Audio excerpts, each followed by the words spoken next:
So hello and welcome everyone, welcome to প্রতিষ্ঠা education and training. আজকে আমরা নিয়ে চলে এসেছি আইসিডিএস ওয়ার্কার হেল্পারের একটা ইম্পর্টেন্ট জেনারেল নলেজের টপিক, সেটা হচ্ছে আমাদের উৎসেচক।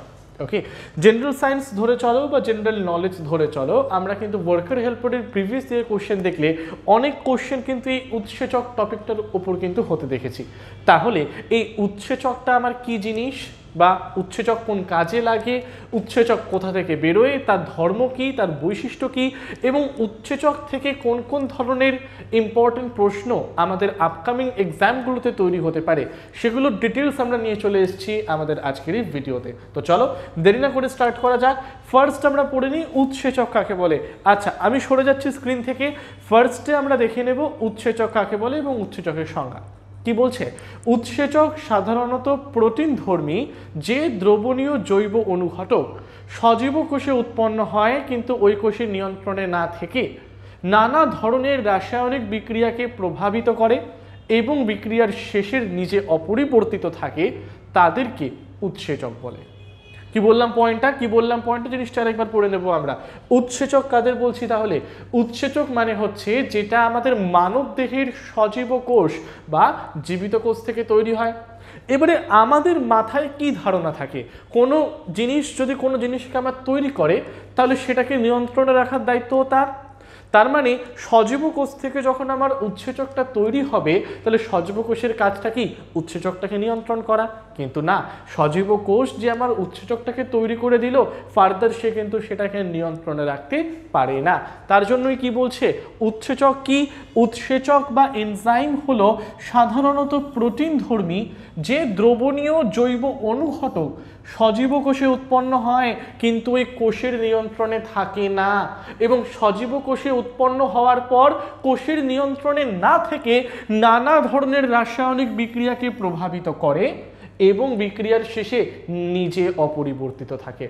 তার মানে সজীব কোষ থেকে উৎপন্ন প্রোটিনধর্মী একটা পদার্থ যে সজীব কোষ থেকে উৎপন্ন হয়েও তার নিয়ন্ত্রণে থাকে না, উল্টে তার নিয়ন্ত্রণ থেকে বেরিয়ে আমাদের জীবদেহের নানা রকম জৈব রাসায়নিক ক্রিয়াগুলোকে বা বিক্রিয়াগুলোকে নিয়ন্ত্রণ করে এবং বিক্রিয়াকে নিয়ন্ত্রণ করার পর বিক্রিয়ার শেষে সে কিন্তু নিজে আমার অপরিবর্তিত থাকে।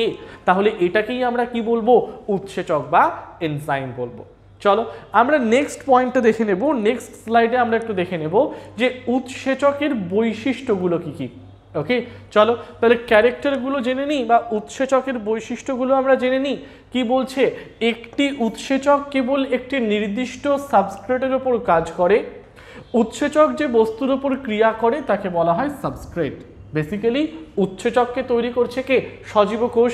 এবারে সজীব কোষের নিয়ন্ত্রণ থেকে বেরিয়ে যাবে কে? উৎসেচক। এবারে বেরিয়ে গিয়ে সে অন্য একটা জায়গা বা একটা অঞ্চল বা একটা কোষের উপর গিয়ে তার কর্তৃত্ব ফলাবে। তার মানে যেই কোষের উপর গিয়ে আমার উৎসেচকটা গিয়ে কাজ করছে তাকে বেসিক্যালি আমরা কি বলি? তাকে বেসিক্যালি আমরা সাবস্ট্রেট বলে চলি। কি বলছে পয়েন্টটা এখানে? উৎসেচক যে বস্তুর ওপর ক্রিয়া করে তাকে কি বলা হয়? তাকে আমাদের সাবস্ট্রেট বলা হয়। উৎসেচক কোনো রাসায়নিক বিক্রিয়ার হার বাড়াতে পারে বা কমাতে পারে। উৎসেচক যে কোনো রাসায়নিক বিক্রিয়ার হারটাকে বাড়াতেও পারে বা কমাতেও পারে। উৎসেচকের সক্রিয়তা একটি নির্দিষ্ট তাপমাত্রার উপর নির্ভর করে। এখানে একটা পয়েন্ট প্রত্যেককে বলে দিতে চাই, এখান থেকে কিন্তু আমাদের একটা ভেরি ভেরি ইম্পর্টেন্ট কোশ্চেনও তৈরি হতে পারে। Very very important point, star দিয়ে রাখলাম এটা, কারণ এখানে কোশ্চেনটা করে কি? এখানে কোশ্চেনটা করে উচ্চ তাপমাত্রায় বা তাপমাত্রা বা টেম্পারেচারটাকে যদি আমি বাড়িয়ে দিই তাহলে কি উৎসেচকের কর্মক্ষমতা বাড়ে? না, একদমই বাড়ে না। কারণ যত আমি তাপমাত্রাটাকে বাড়াবো উৎসেচকের কাজ করার হার ততই আমার কমতে থাকবে। তার মানে কম তাপমাত্রায় উৎসেচক কিন্তু খুব ভালো মতো কাজ করে, কিন্তু বেশি তাপমাত্রায় উৎসেচক তার কর্মক্ষমতাটাকে নষ্ট করে দেয়। বোঝাতে পারলাম প্রত্যেককে এত অবধি? নেক্সট কি বলছে দেখো, এই পয়েন্টটাই এখানে বলছে সাধারণত কম তাপমাত্রায় উৎসেচকের ক্রিয়া ভালো হয় ও বেশি তাপে উৎসেচকের ক্রিয়া নষ্ট হয়ে যায়। কম তাপমাত্রায় উৎসেচকের ক্রিয়াটা কিন্তু ভালো থাকে, কিন্তু বেশি তাপমাত্রায় উৎসেচকের ক্রিয়াটা কিন্তু আমার নষ্ট হয়ে যায়। তাহলে এগুলোই কি? এগুলোই হচ্ছে গিয়ে আমাদের উৎসেচকের বৈশিষ্ট্যটা। পয়েন্ট ক্লিয়ার হলো প্রত্যেকের? পয়েন্ট ক্লিয়ার হলো? তাহলে এই জায়গাটাকে আমরা একটু খুব ভালো করে জানবো যে তাপমাত্রাটাকে আমি যত বাড়াবো উৎসেচকের কাজ করার হারটা কিন্তু আমার ততই কমতে থাকবে, আর তাপমাত্রা যত আমি কমাবো তত কিন্তু উৎসেচকের ক্রিয়াটা ভালো হতে থাকবে। তাহলে তাপমাত্রা এবং উৎসেচকের কর্মদক্ষতা এই দুটো একে অপরের সাথে ব্যস্তানুপাতিক সম্পর্কে থাকে, একটা বাড়ালে একটা কমবে, আরেকটা কমলে একটা আমার বাড়াবে। ক্লিয়ার হলো প্রত্যেকের এত অবধি? আসছি আমরা নেক্সট স্লাইডে।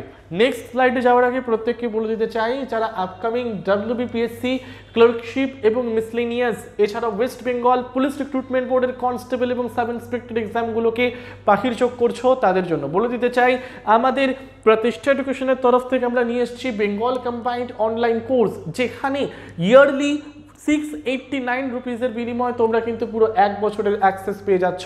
Live class, recorded class, study material, unlimited topic wise mock test প্রত্যেকটাই কিন্তু তোমরা অ্যাভেল করতে পারছো এই বেঙ্গল কম্বাইন্ড অনলাইন কোর্সের মধ্যে। আর এই পুরো কোর্সটার ডিটেলস জানতে নিচে দেওয়া নাম্বারে কল করে নাও 9088890010 ওকে। আর যারা ফেস টু ফেস ইন্টারাকশন বা অফলাইন স্টাডি সেন্টার খুঁজছো তাদেরকে বলে দিতে চাই আইবিট ইনস্টিটিউট বারাসাত, যেখানে আমরা WBPSC ফুড ক্লার্কশিপ, মিসলেনিয়াস এবং WBPRB বোর্ডের কনস্টেবল এবং ওয়েস্ট বেঙ্গলের যে কোনো স্টেট রিলেটেড এক্সামের অফলাইনে টিউশন দিয়ে থাকি।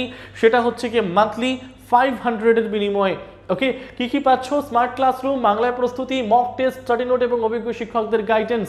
আর এই অফলাইন সেন্টারের ডিটেলস জানতে নিচে দেওয়া নাম্বারটায় কল করে নেব 9088890080-তে। চলে আসছি পরের স্লাইডে, সেখানে কি বলছে এবারে আমরা চলে আসব উৎসেচকের শ্রেণী বিভাগ বা ক্লাসিফিকেশন অফ এনজাইম। তাহলে উৎসেচকের প্রথম ধরনের উৎসেচক কোনটা? প্রথম ধরনের উৎসেচক হলো কি আমাদের এই জারক উৎসেচক। আচ্ছা, জারণ বিজারণ প্রত্যেকেই আমরা পড়েছি, কোনো কিছুর মধ্যে অক্সিজেন যুক্ত হওয়া তার মানে সেটা হলো জারণ, কোনো কিছুর মধ্যে থেকে অক্সিজেন বেরিয়ে যাওয়া তার মানে সেটা হচ্ছে বিজারণ। জাস্ট বেসিক কনসেপ্ট, একটা হচ্ছে আমাদের জারণ, আরেকটাকে আমরা কি বলি? আরেকটাকে বলি আমরা বিজারণ। ছোট্ট করে বলে দিই প্রত্যেককে, জারণ বিজারণ কাকে বলে? জারণ মানে হচ্ছে কি অক্সিজেন যুক্ত হওয়া, বিজারণ মানে হলো অক্সিজেন বেরিয়ে যাওয়া। জারণ মানে কি হাইড্রোজেন বেরিয়ে যাওয়া, বিজারণ মানে কি হাইড্রোজেনটা আমার যুক্ত হওয়া। এই জিনিসটাকে মাথায় রাখবো, জারণ বিজারণ কনসেপ্টটা আমার ক্লিয়ার হয়ে গেল, একদম ওয়ান ওয়ার্ডে আমরা পড়বো। তাহলে জারণ মানে কোনো কিছুর মধ্যে অক্সিজেন যুক্ত হওয়া বা কোনো কিছু থেকে হাইড্রোজেন বেরিয়ে যাওয়া, সেটা কিন্তু আমার জারণের উদাহরণ। বিজারণ কোনটা হে? বিজারণ মানে হচ্ছে কি অক্সিজেনটা বেরিয়ে যাচ্ছে, তার পরিবর্তে যুক্ত হচ্ছে কি আমার হাইড্রোজেনটা, তাহলে সেটা কি হবে? বিজারণের এক্সাম্পল হবে। তাহলে জারক উৎসেচক কারা? জারক উৎসেচক হলো তারাই যারা জারণ ক্রিয়ায় সহায়তা করে। যে উৎসেচকগুলো জারণ ক্রিয়াটা করতে সহায়তা করে তাদেরকেই আমরা কি বলি? তাদেরকেই আমরা কিন্তু জারক উৎসেচক বলি। উদাহরণটা কি যেটা থেকে আমাদের প্রশ্ন তৈরি হতে পারে? গ্লুকোজ এবং অক্সিনেজ, এরা প্রত্যেকে কি জারক উৎসেচকের উদাহরণ। চলে আসছি পরেরটায়। পরের প্রশ্ন কি জানছে? পরের প্রশ্ন বলছে আমাদের বিজারক উৎসেচক। কাকে বলবো হে? বিজারক উৎসেচক। কি বলছে? যেসব উৎসেচক বিজারণ ক্রিয়ায় অংশগ্রহণ করে। বাহ, তাহলে একটা জারণ ক্রিয়ায় অংশগ্রহণ করলো জারক উৎসেচক, একটা বিজারণ ক্রিয়ায় অংশগ্রহণ করলো তার মানে বিজারক উৎসেচক। তাহলে যেসব উৎসেচক বিজারণ ক্রিয়ায় অংশগ্রহণ করবে, যেসব উৎসেচক বিজারণ ক্রিয়ায় অংশগ্রহণ করবে তাদেরকে বলবো আমরা কি? তাদেরকে বলবো আমরা বিজারক উৎসেচক। উদাহরণস্বরূপ কি নিচ্ছি আমরা? NADP, আরেকটা উদাহরণ আমরা নেব ADP। তাহলে এরা আমার কিসের উদাহরণ? এরা কিন্তু আমার বিজারক উৎসেচকের উদাহরণ। নেক্সট পয়েন্ট কি আসছে? পাচক উৎসেচক। পাচক উৎসেচক মানে কি? যেই উৎসেচকটা পাচন ক্রিয়ায় সহায়তা করবে। পয়েন্টটা বোঝা গেল? যে উৎসেচক পাচন ক্রিয়া বা ডাইজেশন করতে হেল্প করবে তাদেরকে আমরা কি বলবো? তাদেরকে আমরা পাচক উৎসেচক বলবো। তাহলে ঠিক আছে না পয়েন্টটা? যে সমস্ত উৎসেচক পাচন ক্রিয়ায় অংশগ্রহণ করে তাদেরকে বলা হয় কি? তাদেরকে বলা হয় পাচক উৎসেচক, যেটা বেসিক্যালি আমার 3 ধরনের হয়। কি কি? দেখো, পাচক উৎসেচক 3 ধরনের হয়। প্রথমটা হলো কি অ্যামাইলোলাইটিক, দ্বিতীয়টা হলো প্রোটিওলাইটিক, তৃতীয়টা হলো আমাদের লাইপোলাইটিক। তাহলে পাচন উৎসেচকের 3টে পার্ট আমরা পেলাম। এবারে দেখো পাচন মানে কি, যে কোনো একটা খাবারের মধ্যে বেসিক্যালি 3টে জিনিস থাকে, 6টা থাকে, তার মধ্যে প্রধান 3টে হলো কার্বোহাইড্রেট, যার মধ্যে প্রধান 3টে হলো কার্বোহাইড্রেট, নেক্সট হচ্ছে আমাদের প্রোটিন, প্রোটিনের পরে যেটা আমার ইম্পর্টেন্ট সেটা হচ্ছে কি ফ্যাট। তার মানে আমরা খাবারের মাধ্যমে কার্বোহাইড্রেটকে খেলাম, প্রোটিনকে খেলাম, ফ্যাটকে খেলাম। এবারে এই 3টে জিনিসকে কি করতে হবে? ডাইজেস্ট করতে হবে, পাচন করতে হবে। তাহলে কার্বোহাইড্রেটটাকে পাচন করতে বা শর্করা জাতীয় খাদ্য পরিপাক করতে যেই উৎসেচক আমার কাজে লাগে তাকে আমরা কি বলবো? অ্যামাইলোলাইটিক উৎসেচক বলবো। দ্বিতীয় পয়েন্টটায় আমরা আসি। দ্বিতীয় পয়েন্ট কি বলছে? যেসব উৎসেচক প্রোটিন জাতীয় খাদ্য পরিপাকে সহায়তা করে। প্রোটিন জাতীয় খাদ্য মানে প্রোটিনটাকে ভাঙবে যে, প্রোটিনটাকে পাচিত করবে যে, যেই উৎসেচক প্রোটিন জাতীয় খাদ্য পরিপাক করবে সেই জাতীয় উৎসেচককে আমরা কি বলবো? প্রোটিওলাইটিক বলে চলবো। আর যেসব খাদ্য স্নেহ পদার্থ বা ফ্যাটটাকে ডাইজেস্ট করতে হেল্প করবে বা পাচন করতে হেল্প করবে, তাহলে ফ্যাটকে পাচন করতে হেল্প করবে যেই উৎসেচক তাদেরকে আমরা কি বলবো? তাদেরকে আমরা লাইপোলাইটিক উৎসেচক বলে চলবো। ক্লিয়ার হলো না পয়েন্ট এত অবধি প্রত্যেকের? তাহলে কার্বোহাইড্রেট পাচন করবে অ্যামাইলোলাইটিক, প্রোটিন পাচন করবে প্রোটিওলাইটিক, ফ্যাট পাচন করবে কি? আমাদের লাইপোলাইটিক উৎসেচকগুলো। Point to be noted everyone. Clear হলো এত অবধি? যাচ্ছি তাহলে পরেরটায়। আমরা পরেরটায় যাওয়ার আগে বলে দিতে চাই, যারা আপকামিং মিসলেনিয়াস এবং ক্লার্কশিপের জন্য প্রিপারেশন নিচ্ছ এবং মক টেস্ট দেবে যারা, তাদেরকে বলছি আমাদের প্রতিষ্ঠা এডুকেশনের তরফ থেকে আমরা আনা হয়েছে মিসলেনিয়াস মক টেস্ট, যেখানে 50+ টপিক ওয়াইজ টেস্ট পাবে এবং 5টা ফুল টেস্ট পাবে। প্রত্যেকটা সলিউশন, অনলাইন মক, ডিটেল প্রত্যেকটাকে পাবে অনলি 56-এ। ওকে, আর WBPSC মিসলেনিয়াস ক্লার্কশিপের এই টোটাল মক টেস্ট অ্যাভেল করতে পারো অনলি 97 রুপিসে। তাহলে যারা আপকামিং ফুড ক্লার্কশিপ এবং মিসলেনিয়াস এই দুটো এক্সামকে দিতে চলেছো তাদের জন্য কিন্তু এই দুটো সিরিজের মক খুব ইম্পর্টেন্ট। আর এই মক দুটোর ডিটেলস জানতে নিচে দেওয়া নাম্বারে আবার কল করে নিও 9088890010-তে। চলো নেক্সট আমরা আসছি আজকের প্রথম প্রশ্ন। এই জাতীয় প্রশ্ন তোমরা ICDS ওয়ার্কার হেল্পারের কোশ্চেন পেপারে বারবার আসতে দেখবে। প্রথম প্রশ্ন কি বলছে? একটি প্রোটিওলাইটিক উৎসেচকের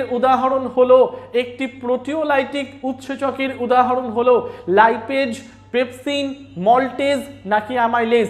এই নিম্নলিখিত 4টের মধ্যে কোনটা প্রোটিওলাইটিক উৎসেচকের উদাহরণ?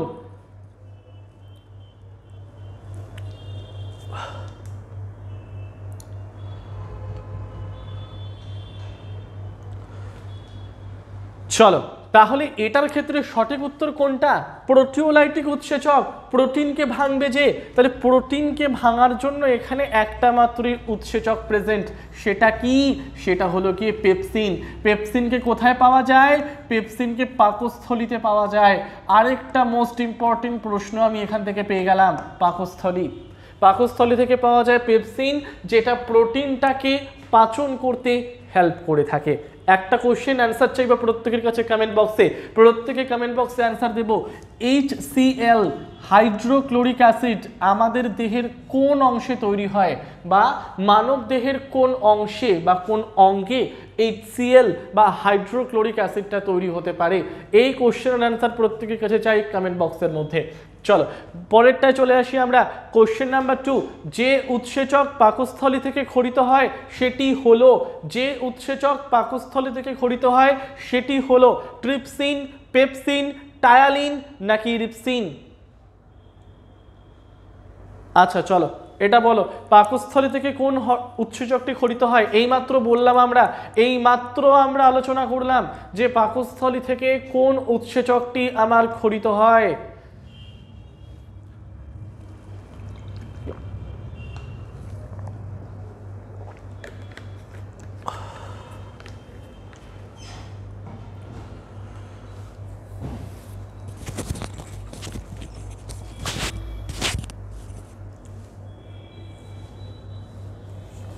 চলো তাহলে সঠিক উত্তর কোনটা?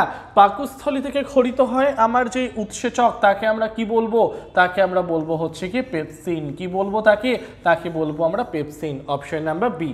লাস্ট প্রশ্ন আজকের, অগ্নাশয় রসে প্রোটিন ভঙ্গ উৎসেচক হলো, অগ্নাশয় রসে প্রোটিন ভঙ্গ উৎসেচকটি হলো, অগ্নাশয় রস প্যানক্রিয়েটিক জুস যেটা আমাদের অগ্নাশয় থেকে তৈরি হয়, তার মধ্যে প্রোটিন ভঙ্গকারী উৎসেচক কোনটি? তার মধ্যে প্রোটিন ভঙ্গকারী উৎসেচক কোনটি?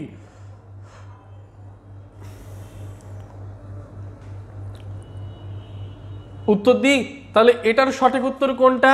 এটার সঠিক উত্তর হয়ে যাচ্ছে আমাদের অপশন নাম্বার এ, ট্রিপসিন। সঠিক উত্তর অপশন নাম্বার এ, ট্রিপসিন। অগ্নাশয় রসে প্রোটিন ভঙ্গ উৎসেচক কোনটা? সেটা হচ্ছে আমাদের এই ট্রিপসিনটা। Option number A. চল তাহলে আজকে আমাদের উৎসেচক রিলেটেড ক্লাস আজকে আমরা এখানেই এন্ড করলাম। এরকম টপিক ওয়াইজ যদি ভিডিও পেতে চাও তাহলে অবশ্যই তোমরা কমেন্ট বক্সে জানাও, আর ভিডিওটি ভালো লাগলে অবশ্যই লাইক, শেয়ার অ্যান্ড চ্যানেলটিকে তোমরা সাবস্ক্রাইব করে দিও। Till then, thank you everyone.